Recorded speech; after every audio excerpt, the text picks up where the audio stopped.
Welcome to ETF Market Insights, the ultimate destination for Canadian DIY investors eager for the latest on ETFs and the economy. Join us every week for timely insights and actionable strategies, all brought to you by BMO ETFs and our experienced panelists. Don't forget to subscribe, and let's jump right into today's episode. Welcome back to ETF Market Insights. I'm Erin Allen with BMO ETFs. Today we're talking about the NASDAQ-100 index. It's been on a bit of a wild ride lately. Tech stocks were buzzing before we saw a bit of a pullback this week. But we're going to talk about the charts.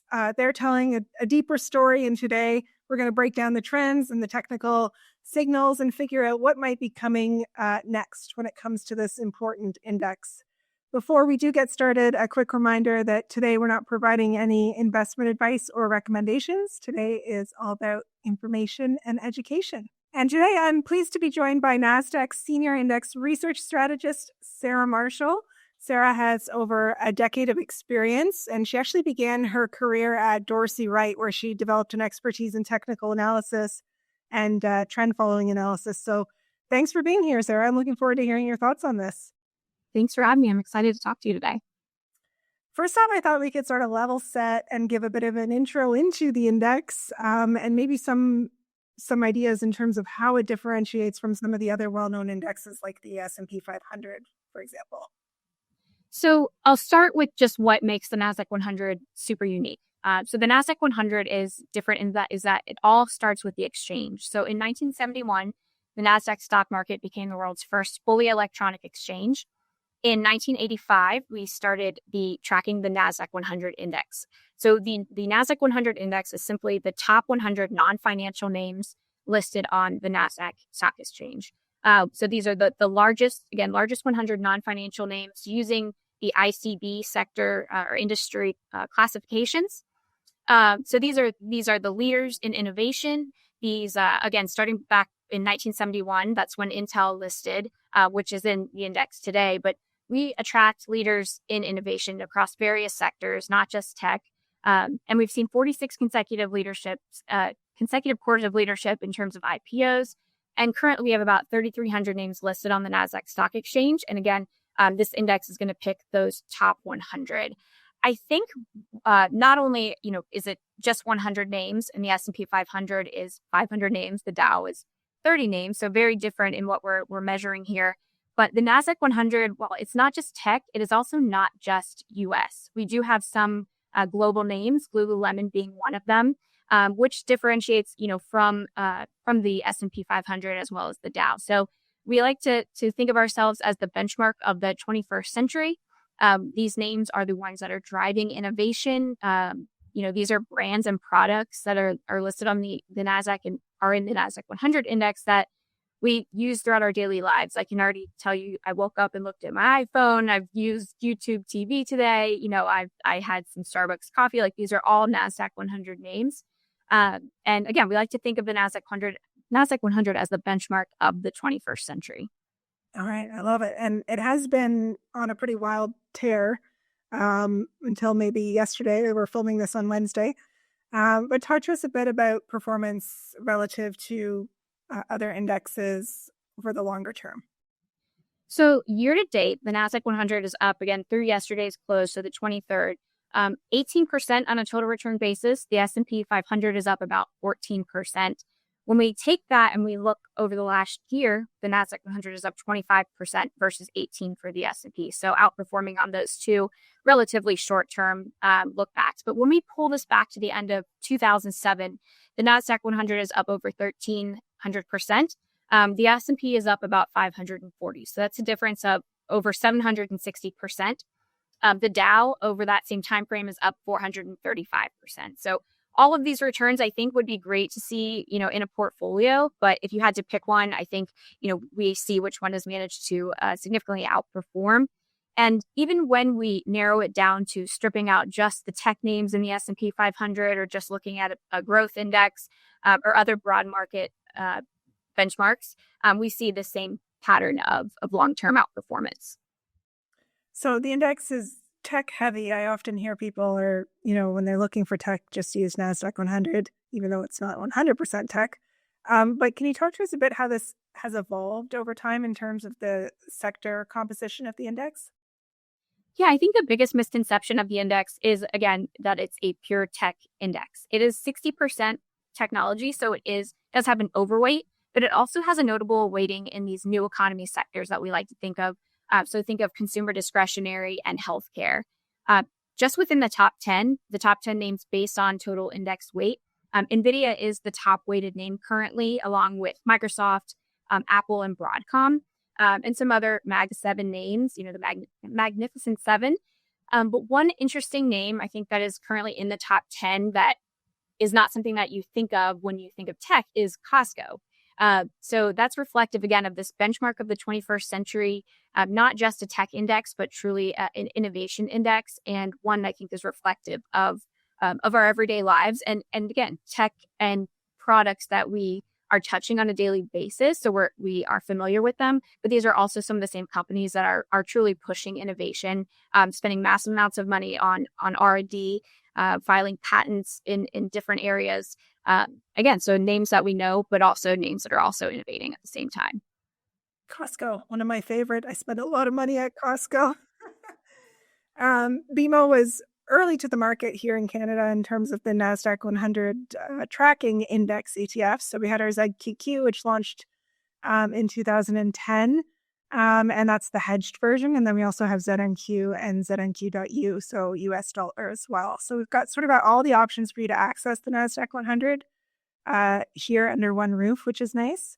Sara, I want to get into, you mentioned your background at Dorsey Wright and your expertise in trend following.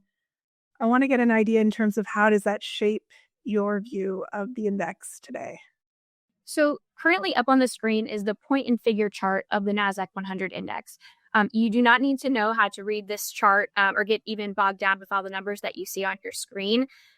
What this chart is plotting is daily intraday highs and lows.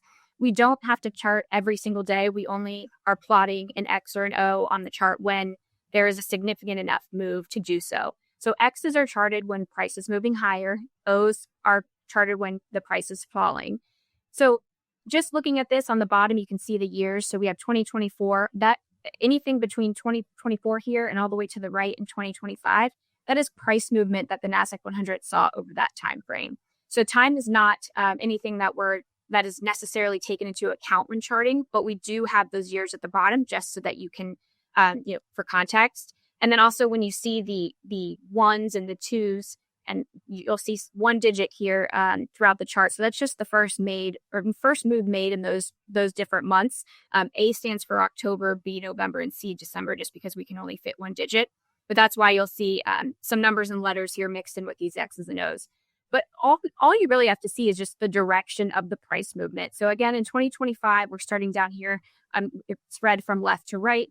This red dotted line is what we call the bullish support line. Basically, it's just the positive trend line. And you can see that the chart is trading well above that support line. The price would have to fall and break through this line to flip the long-term trend negative. Something else that you'll see here is just this shading of green.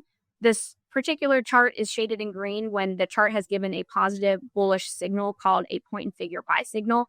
That is simply when a column of X's exceeds the previous column of X's, telling us that demand has pushed the chart higher than it was able to push last time. And so we've seen consecutive buy signals. So here's the first one that was in April of this year. So we got 1, 2, 3, 4, and 5. So 5 consecutive buy signals, and we're sitting at all-time highs. So this X is the last X that was charted earlier this week at 24,600. We have seen the index pull back slightly, but again, not enough that based on the point and figure methodology that we would need to reverse down into a column of O's. What this chart also shows us is support levels. So this column of this row of O's, this is what we would refer to as support. So that's the furthest that the index pulled back the last time that it reversed down into O's. So we do see solid support here at the 23,000 level. I think that is one of the most important things that I take away from looking at these charts is just the levels of support. And also, again, you can just look here, see we're trading in that upward trend and sitting at all-time highs. Okay, thanks for that, Sarah. Are there any rotation patterns or divergences that you would note here? I think, just again, the all-time highs, this nice level of support, and the fact that based on the 10-week trading band, we're not too overbought or oversold here. So this, again, shows the direction of the movement of the overall price of the index. We can always dig lower and see what percentage of charts are trading within the NASDAQ-100 are trading on these point and figure buy signals. We can dig really deep here, but I think just from a high level technical perspective, the index is looking healthy from here. So there's a lot to look at from a technical perspective, and I know not all of us are experts, myself included, but what's one chart or data point that you're really watching right now most closely when it comes to this? So I think that support level that I mentioned, and then one other chart I'm going to show you, and this is called a market relative strength chart. And this is comparing the daily price movement of the NASDAQ-100 versus what we consider just a broad market benchmark. And here we use the S&P 500 equal weight index because that's historically has been a harder index to beat. And what this chart does is it plots the ratio of the price movement each day. So when this is on a point and figure buy signal, it's telling us that the NASDAQ-100 is stronger on a relative price movement basis. And when it's on a point and figure sell signal, it's telling us that you're better off, or the S&P 500 equal weight index is relatively stronger in terms of performance. So this chart remains strong on a point and figure buy signal, telling us that the NASDAQ-100 is favored long term. It's also in a column of X's, which is a near term indication of strength. So we are seeing, again, strength on a long and near term basis. This is one chart that I like to look at. This is very long term, but this just shows, again, the strength when compared to that of another broad market benchmark. But I think this paired with the support level that I mentioned on the chart, that 23,000, and just if we're able to continue to push to all-time highs, we know that there will eventually be a pullback on the chart that happens, but hopefully not far enough to where we're going to move to that point and figure sell signal. So right now, this consecutive buy signals, all-time highs and support levels are definitely things that I like to keep in my back pocket. Awesome. That's really helpful. It's so interesting to look at the patterns and the trends and have you read these charts for us.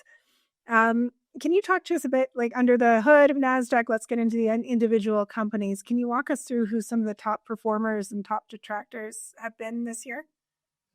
Yes. So when we look at attribution, we can look at the top contributors to returns, and we can look at the top performers on a total return basis.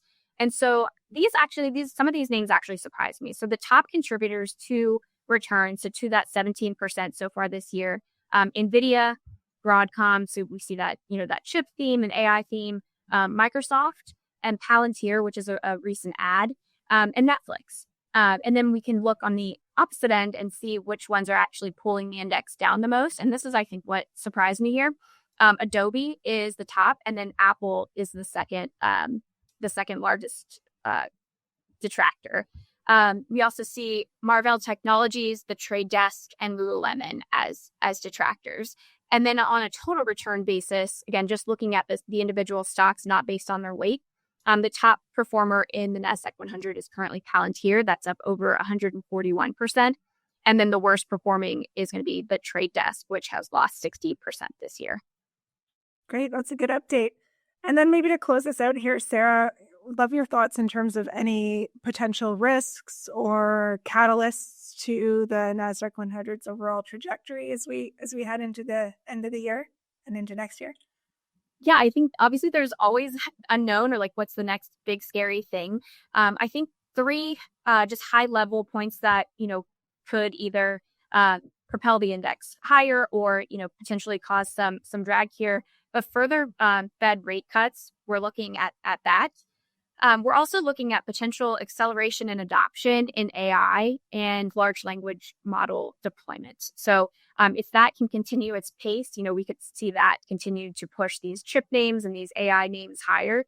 And also we're looking at strategic partnerships in the tech and chip space. So, recently we saw NVIDIA make a notable investment in Intel, which pushed Intel higher. And we've also seen NVIDIA make other sort of investments. But these types of strategic partnerships, I think, are ones to watch. These are some of the the highest weighted names in the index. NVIDIA, like I mentioned, is the top name currently. And then Broadcom is up there as well. So these chip names, I think, have the potential as well to continue to carry the index higher. Yeah, we've definitely seen the headlines moving the markets this week. So we'll see how that pans out as we get into the next few months. Thank you. Thanks, Sara, so much for joining me today. I found that very insightful. Love talking about the NASDAQ-100. If you're into market trends and ETF insights, go ahead and hit that subscribe button for more great content. That's all for today. Thanks for joining us, and we'll see you next time. Bye for now. Thank you for tuning in to this week's episode of ETF Market Insights. Don't forget to hit that subscribe button and sign up for alerts so you never miss our latest content.